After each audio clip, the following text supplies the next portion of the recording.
frontiers still left on Earth, places untouched by man. So when a group of scientists found a hidden Garden of Eden on the Indonesian side of New Guinea, it made news around the world. Here was a pristine rainforest just as it was 10,000 years ago. And adding to the excitement, the team announced they'd discovered dozens of new species of plants and wildlife. Sound like a great story? You bet. The only problem is this paradise is about as far as you can get from civilization, or anything for that matter. But as Bob Simon found out, getting there is half the fun. After a 20-hour flight to Jakarta, Indonesia, followed by a 7-hour plane ride to New Guinea, we had concluded the easy part of the trip. We then boarded a single-engine plane with Bruce Beeler, the lead scientist from Conservation International, which stirred the world with its discoveries in 2005. After an hour in the air, we were looking for a grass runway. We skirted the treetops and touched down. We landed right in the middle of a party. The guests of honor, us. What is going on? Whoa, that's quite a welcome. Who are these people? These are the Papasena people. They seem to like you. When the Papasena people like you, they dab you with clay. The village of Papasena was our jumping-off point for the final leg up to the rainforest the next day. Since the villagers owned the land we wanted to visit, we needed their blessing. Hello, Mama. Bruce was looking for one villager in particular, Pak Timothy, the Papasena chief, the man we hoped would serve as the host for our expedition. You brought a Papa below me? Translation, we were good to go. The next morning, we loaded up a helicopter for the 45-minute journey up to the mountain. It's at least a 2-week hike from the village, and there are no trails. We were going to a rainforest in what's known as the Foya Mountains, to the very place where Bruce and other scientists had discovered new species 2 years ago. The only place where we could set the helicopter down was a bog, if we could find it amidst the clouds. Then suddenly, at 6,000 feet, there it was.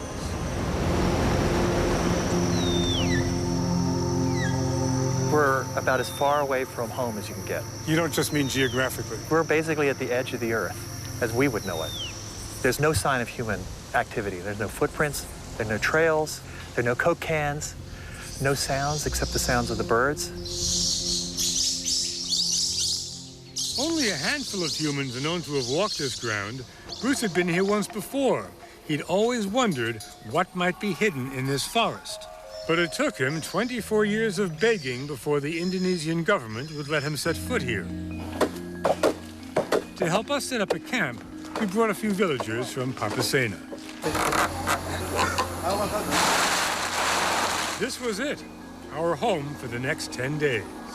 And I see you're already wearing your binoculars. I'm looking for new birds, or old birds that I saw last time that only live here. No place else on Earth except the Foya Mountains.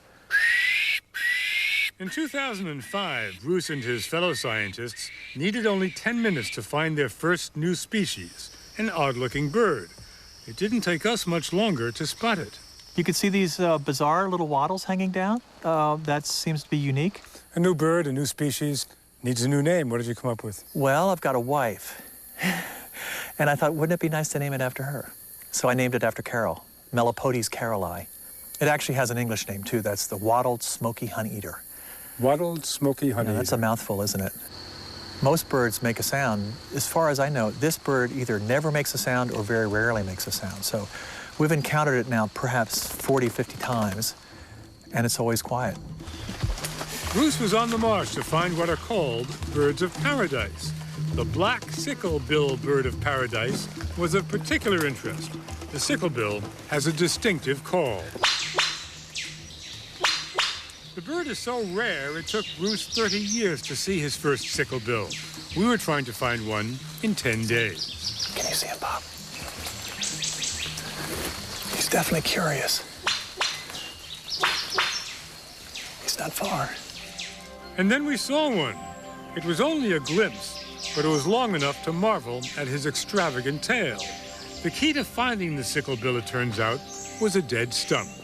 That is a very special place. That is the display site of that black sicklebill bird of paradise that we glimpsed. This is the first time I've ever seen a display site. Now, when Really? this is where the male does his dance for the female, only on the top of that perch. Literally does a dance. He does a dance, and he completely transforms himself into some otherworldly creature.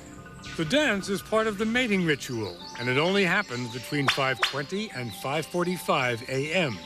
That's when our cameras were focused on the dead stump every morning, trying to become the first camera crew to film a male sicklebill doing its display for a female. Sure enough, one morning, an early bird arrived before dawn. What we saw next really was otherworldly. The male flashed his yellow mouth, hoping to lure a female. One took the bait. The male transformed himself, a metamorphosis from bird to Batman.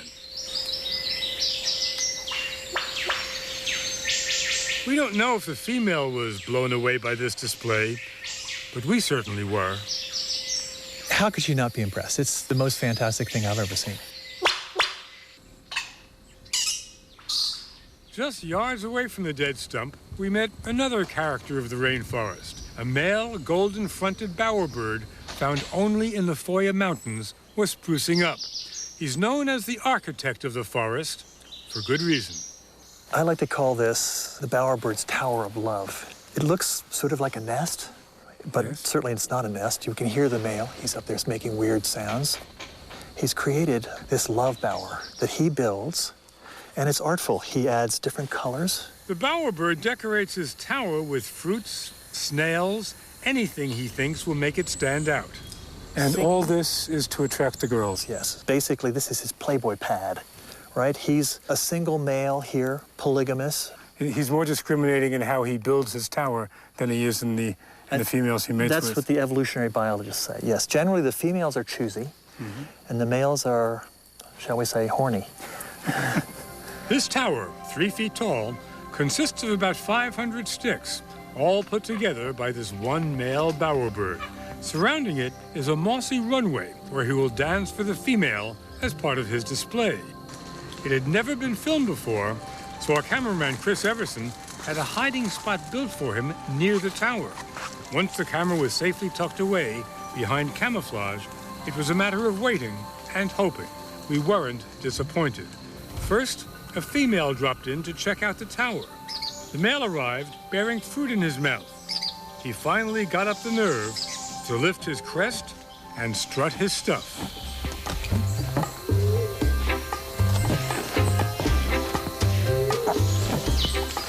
What some guys won't do.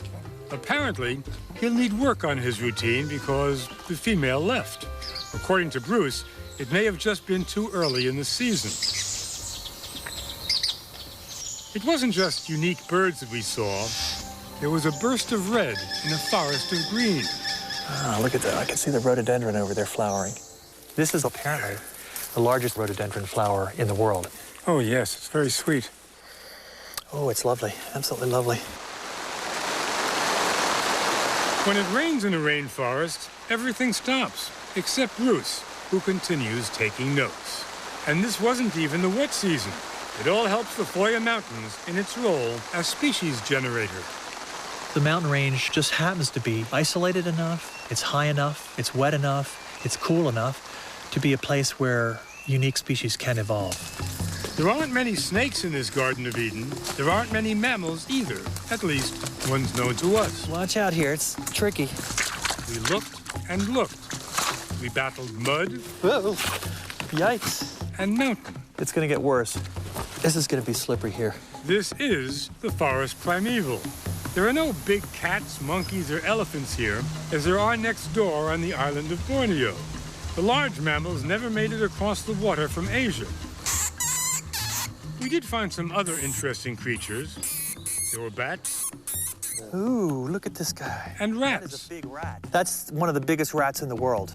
Woo-hoo. This one could be a new species, from the big to the small. He likes people. This pygmy possum, one of the smallest possums in the world, couldn't get enough camera time. Yeah, she will jump. Okay. He's just one of many spectacular fruit doves. But for the most part, this place is for the birds. like Berlepsch's six-wired bird of paradise, so called because of the wires protruding like antennas from the back of its head. It was described to science over 100 years ago, then seemed to disappear until Bruce Beeler and his scientists rediscovered it here in 2005. It's never been found anywhere else. We wanted a better look at it, so Bruce played back a recording of its own voice to draw it closer. I think we've got their attention. There he is, there he is. All part of the wonder of this little corner of Earth. Do you think this place has changed much over the years? I don't think it has. It's probably basically the way it was 5,000 or 10,000 years ago. It's a museum piece, Bruce says, a rare opportunity for scientists to study the Earth the way it once was. It doesn't have any outside species. It has all the original forms here. No extinction, presumably. So you have really some very precious part of the ancient Earth that was here before humans began to take over. It's the Garden of Eden before Adam and Eve. But Adam and Eve eventually did arrive, and there is fear loggers and poachers may one day take over in the Foya Mountains. The area is a wildlife sanctuary, but Bruce is hoping Indonesia will give it more prominence by making it a national park. What happens to this place when you leave? How does it get conserved? Well, you need to know what you're conserving, right? Are there endemic species here? Yes, we know there's the golden-fronted bowerbird, only found in the Foya Mountains. This Berlepsch's six-wired bird of paradise, only found in the Foya Mountains. So when you build up a list of remarkable creatures that only live in this place, you have a sort of a dossier that you can show to governments to say, look, here's a place that's unique on Earth that has these wonderful creatures. Let's save it. Our helicopter did return as promised. It was our ride back to civilization. But Bruce Beeler was leaving, knowing this might be the last time he ever visits a place he helped put on the map. And that's just the way he wants it. The Foya Mountains don't belong to us. This is a place apart, and I think it's good that we go away and we take our memories, but allow this place to be as it is and be a special place for centuries to come.